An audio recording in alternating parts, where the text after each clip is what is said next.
I remember when I first saw your face and how everything changed that day. 안녕하십니까. 저는 강남 테마 피부과 원장 피부과 전문의 이학규입니다.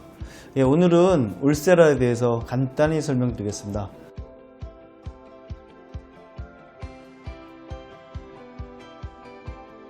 지금도 이제 울세라를 할까 아니면 써마지를 할까 리프팅을 해야겠는데 뭐를 할까 고민하시는 분들이 상당히 많이 있을 것 같고, 그 다음에 이렇게 피부과에 관심을 가지신 분들이 울세라를 모르신 분들은 거의 없을 거라고 생각을 합니다.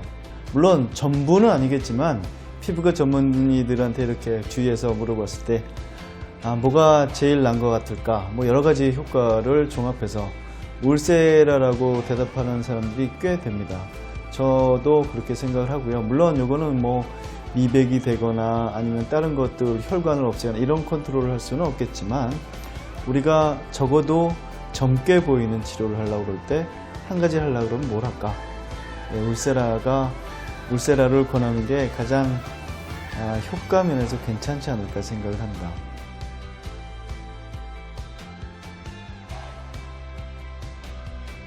울세라는 가장 큰 장점은 파장이 두 가지로 나오는 초음파이기 때문에 깊이 있는 근막이라든지 아니면 낮게 있는 진피에 재생을 해가지고 첫 번째는 리프팅을 하죠.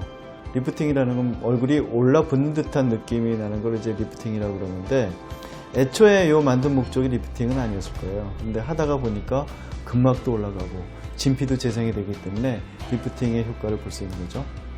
아마 더 놀라운 효과 중에 하나는 덜 늙게 하는 데 있지 않을까 생각합니다.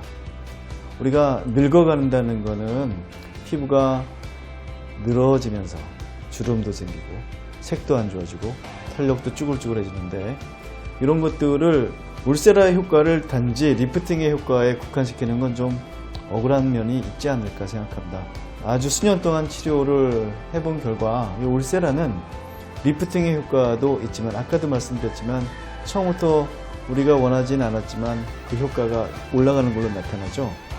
그거와 함께 탄력이라든지 주름이라든지 아니면 색이라든지 이런 것들도 같이 많이 좋아지게 되죠. 그래서 제 생각엔 전반적으로 엔티에이징의 효과를 나타내지 않을까.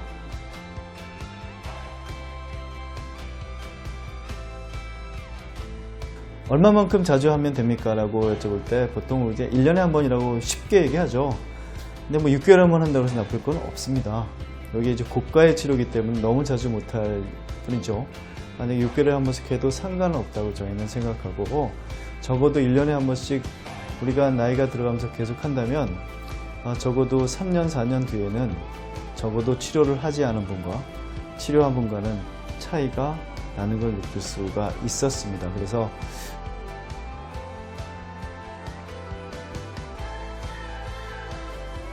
저는 제 환자분께 이제 나이가 들어가신 분들 있잖아요. 30대도 그렇고 40대도 그렇고 50대도 그렇고 이제 나이가 들어가는 걸 이제 점점 싫어하시는 연령이 된다면, 그러면 울세라를 반드시 권합니다. 이게 단지 리프팅의 효과뿐만이 아니라 앞으로 물론 환자분 개개인이 특별한 피부 질환이 있어서 혈관이 있다든지 기미가 있다면 물론 같이 치료해야겠지만, 엔티에이징에 있어서 엔티에이징은 누구나 똑같이 갖는 병이라고 생각하거든요. 공통적인 병이기 때문에 우리가 늙지 않게 하는 이런 치료들을 하기 위해서는 울세라 치료는 이제 근본이 되지 않을까. 정확히 모르겠지만 15년에서 20년 정도는 클리닉에서 검증이 됐거든요. 전 세계에서. 그게 15년, 20년 동안 살아있을 수 있는 레이저가 그렇게 많지는 않거든요. 그래서 치료 효과는 피부과 전문의들이 가장 신뢰하는 치료기구가 아닌가 생각합니다. 그래서 오늘은 울세라를 왜 하는지에 대해서 말씀드렸는데, 결론은 디에이징이죠. 거기에 리프팅이라든지 여러 가지 효과가 있고, 그 다음에 반복적으로 했을 때는 우리가 확실히 덜 늙어가는 효과를 볼 수 있다. 그래서 울세라는 누구에게나 필요한 치료다 라는 것을 좀 말씀드리고 싶었습니다.